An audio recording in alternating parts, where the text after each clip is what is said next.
फक्त मराठी यूट्यूब चॅनलला सबस्क्राईब करा आणि आमचे लेटेस्ट व्हिडिओज पाहण्यासाठी बेल आयकॉनवर क्लिक करा।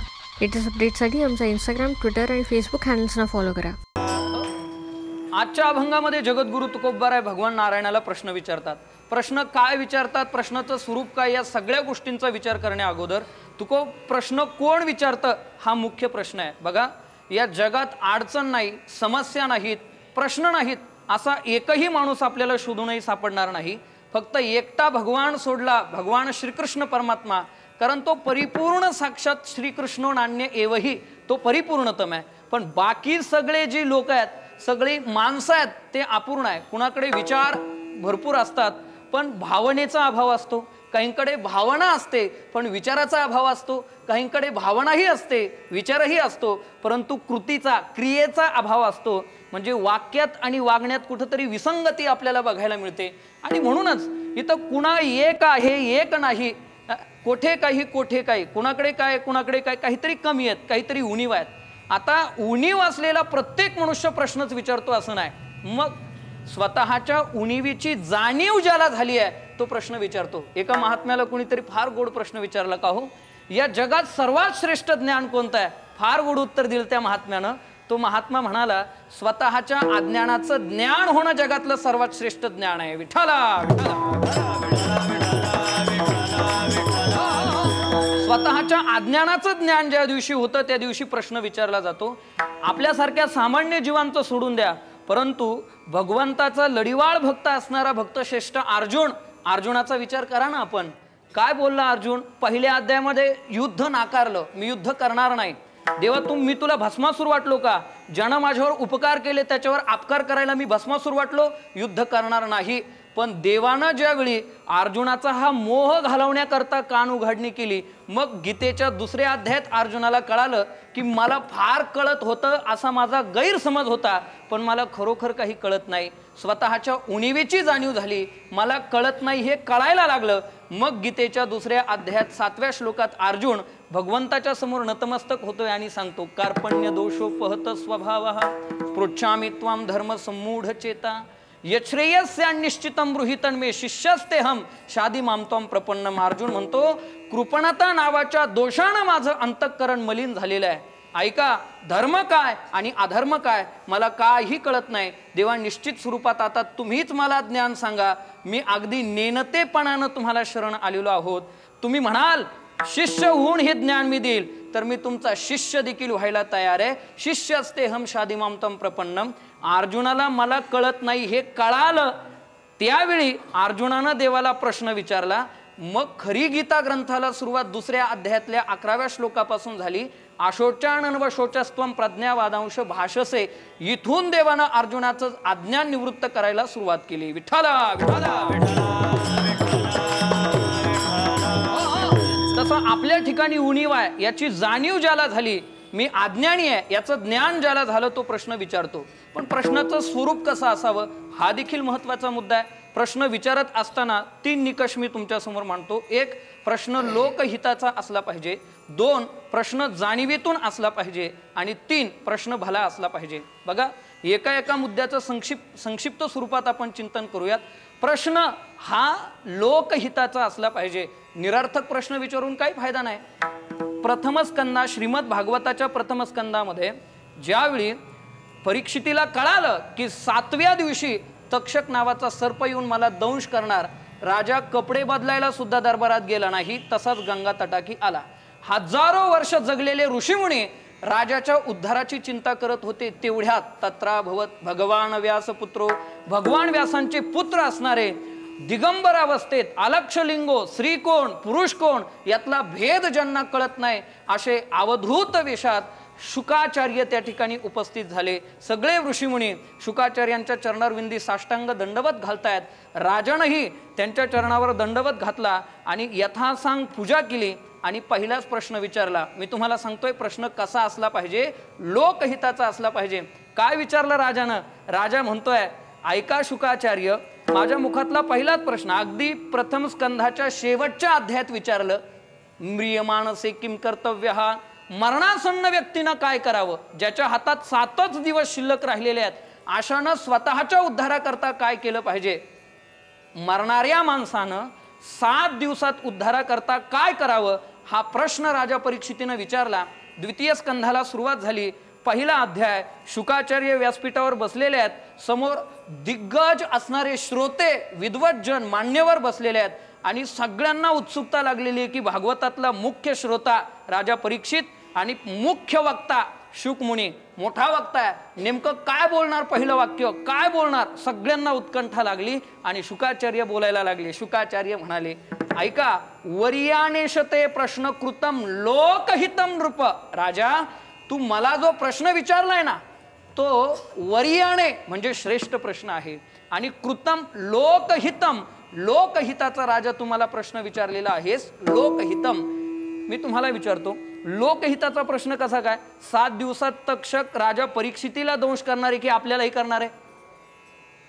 राजा परीक्षित हा निमित्त मात्र आहे, पण जणू काही संपूर्ण अखिल मानव जातीचं, अखिल जीवाचं प्रतिनिधित्व करतोय. मीच नाही, इथं जन्माला आलेला हर एक माणूस तो 7च दिवसात मरणार आहे आणि मग 7 दिवसात मरणाऱ्यानं उद्धारा करता काय करावं याला म्हणतात लोकहिताचा प्रश्न. विठ्ठला विठ्ठला नाहीतर काय निरर्थक प्रश्न विचारले जातात. मी एका स्टँडवर उभा होतो आणि असंच गणवेश माझा होता. काय झालं, एक जण माझ्याकडे एकटक निहाळत होता मला, पायाच्या अंगठ्यापासून डोक्याच्या शिंडीपर्यंत. त्याला म्हटलं, काय बघतोस रे? तो म्हटला, तुम्ही महाराज का? म्हटलं, कळत नाही का? पोत्राच वाटतो का तुला? गणवेशाकडे बघून कळायला पाहिजे. तो म्हटला, ठीक आहे, हरकत नाही. तर तुम्ही कीर्तन प्रवचन करता का? म्हटलं, हो. मग माझा एक प्रश्न आहे. म्हटलं, विचार, काय प्रश्न आहे? तो म्हणाला, माझ्या प्रश्नाचं उत्तर जर तुम्हाला देता आलं, मी प्रश्न विचारतो पण एक अट आहे, माझ्या प्रश्नाचं उत्तर जर तुम्हाला योग्य देता आलं, बरोबर देता आलं, तर मी तुमच्या पाया पडेन, आणि जर माझ्या प्रश्नाचं उत्तर तुम्हाला बरोबर देता येत नसेल तर तुम्ही माझ्या पाया पडायचं. आता त्यानं माझ्या पाया पडणं योग्य होतं, पण मी त्याच्या पाया पडणं, आता माझ्या पाया पडणं हे आपण योग्य म्हणायचं असं समजूत घालून घ्यायची. पण आमच्या गुरुवर्य मीराबाई महाराज मेरीकर म्हणतात, 25-30 वर्षाच्या कीर्तनकाराच्या ज्यावेळी 80 वर्ष जगलेला वारकरी डोकं टेकवतो त्यावेळी कीर्तनकारानं असं समजायची गरज नाही की माझी फार योग्यता वाढली, फार लायकी वाढली. मग का पाया पडतात 80 वर्षाची माणसं आपल्या पाया, आमच्यासारख्यांच्या पाया? त्याचं एकच कारण आहे, 80 वर्ष अनुभवानं रापलेलं मस्तक आपल्या डोक्यावर ज्यावेळी टेकतं त्यावेळी आपण फार योग्यतेचे म्हणून टेकत नाही. मग ते 80 वर्ष जगलेला म्हातारा माणूस सांगत असतो, बाबा मी तुझ्या पायावर डोकं आपटून सांगतो, तुझे पाय वाकडे पडू देऊ नको, याकरता तो नमस्कार असतो. विठ्ठला म्हणून योग्य आहे. त्याला म्हटलं, विचार प्रश्न, चल. तो म्हटला, महाराज ती कोपऱ्यात शिळी दिसते का तुम्हाला? म्हटलं, हो. त्या शिळीला जीभ आहे का? म्हटलं, आहे. माणसाला पण आहे. माणूस कोणत्या इंद्रियामुळे बोलू शकतो? म्हटलं, जिभेमुळं. मग शिळीला पण जीभ आहे, शिळी का बोलत नाही? माणूस जिभेनं बोलतो, शिळीला पण जीभ आहे, शिळी का बोलत नाही? त्याला म्हटलं, बाबा शिळी पण बोलते, पण शिळीचं बोलणं शिळीला, म्हशीचं बोलणं म्हशीला, टोणग्याचं बोलणं टोणग्याला, ज्याची त्याची भाषा. एका गायकाचं बोलणं दुसऱ्या गायकाला समजेल, तो कोणता राग म्हटला आपल्याला काय कळेल? त्याला म्हटलं, अरे बाबा, तो म्हटला, महाराज उडवा उडवीची उत्तर देऊ नका, नाहीतर काढू का बूट? कशाला? पाया पडायला. त्याला म्हटलं, अरे बाबा थांब 2 मिनिटं. आमचे गुरुनामगुरु वैद्य बाबा सांगायचे बरं का, कीर्तनकाराला अगोदर व्यवस्थित पाठ करावं लागतं, ते योग्य वेळी आठवावं लागतं, श्रोत्यांना व्यवस्थित पटवावं लागतं, आणि एखादं रूम न आडवा आलं की त्याला कटवावं पण लागतं. याला कटवल्याशिवाय पर्याय नाही. त्याला म्हटलं, बोल, शिळीला मराठीत बोलून दाखवू का इंग्रजीत? तो म्हटला, महाराज मराठीत खूप शेळ्या बोलतात, जरा इंग्रजीत बोलली पाहिजे शिळी. शिळीपर्यंत गेलो, शिळीचा कान पकडला, जोरात पिळला. त्याला म्हटलं, ऐक, इंग्रजीत शिळी बोलणार आहे, ऐक. तो म्हटला, हा बोलवा. शिळीला प्रार्थना केली, शिळी आता माझी इज्जत तुझ्या हातात आहे. कान पकडला, जोरात पिळला आणि शिळीला म्हटलं, शेळे सांग, एप्रिल नंतर कोणता महिना येतो? शिळी म्हणाली, मे. बोलली की नाही शिळी? बोलली की नाही? मराठीत बोलली का इंग्रजीत बोलली? तो म्हटला, महाराज एकच कान नाहीये शिळीला, दुसरा कान पकडून बोलून दाखवा. शिळीचा दुसरा कान पकडला आणि शिळीला म्हटलं, शेळे सांग, जूनच्या अगोदर कोणता महिना येतो? शिळी म्हणाली, बरेच मेमले, याचा अर्थ तुम्हाला कळाला. मला सिद्धांत हा सांगायचा आहे की ज्यानं मला प्रश्न विचारला त्यानं त्याचं हित झालं का? नाही. त्या प्रश्नानं माझं हित झालं का? नाही. आणि ज्या शिळीचं विनाकारण कान पिळला गेला त्या शिळीचं तरी हित झालं का? नाही. हा निरर्थक प्रश्न आहे. म्हणून लोकहिताचा प्रश्न असावा. विठ्ठला.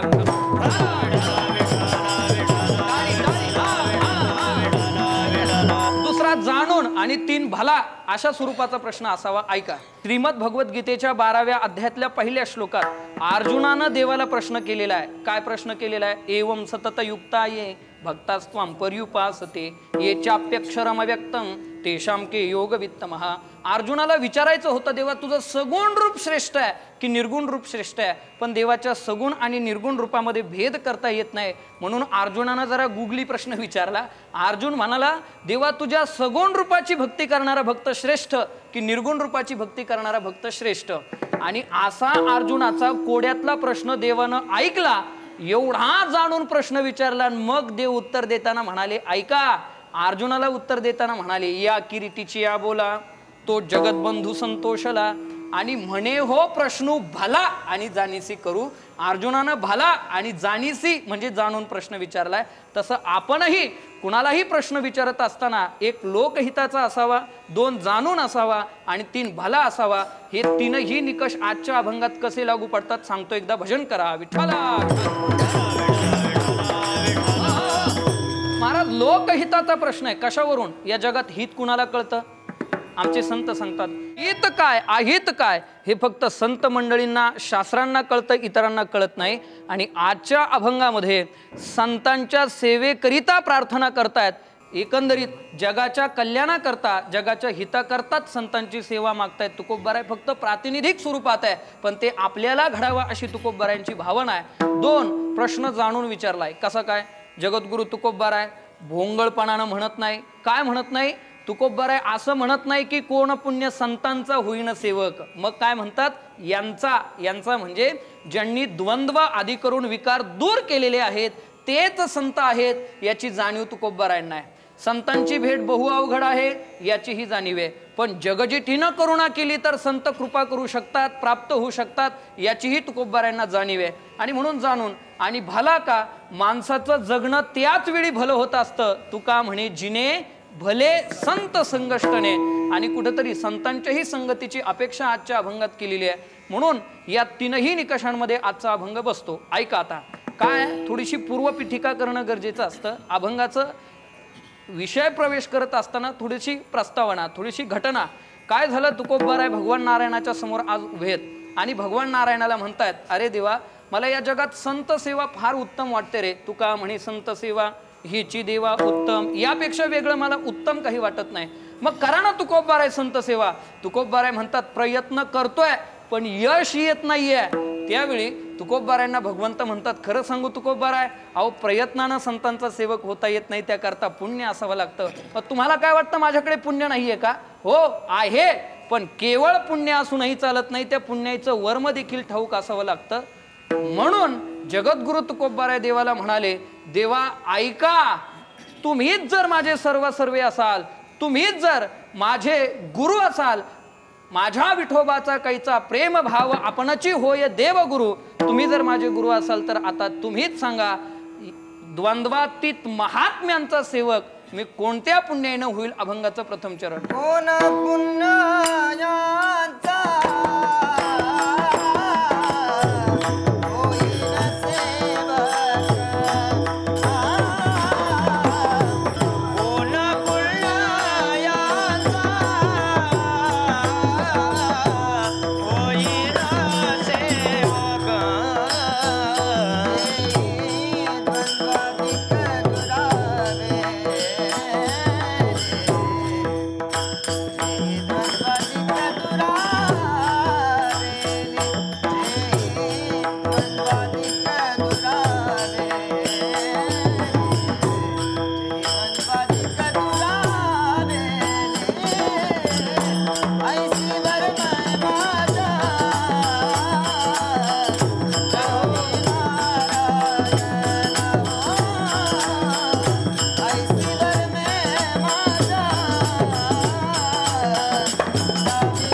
नारायणा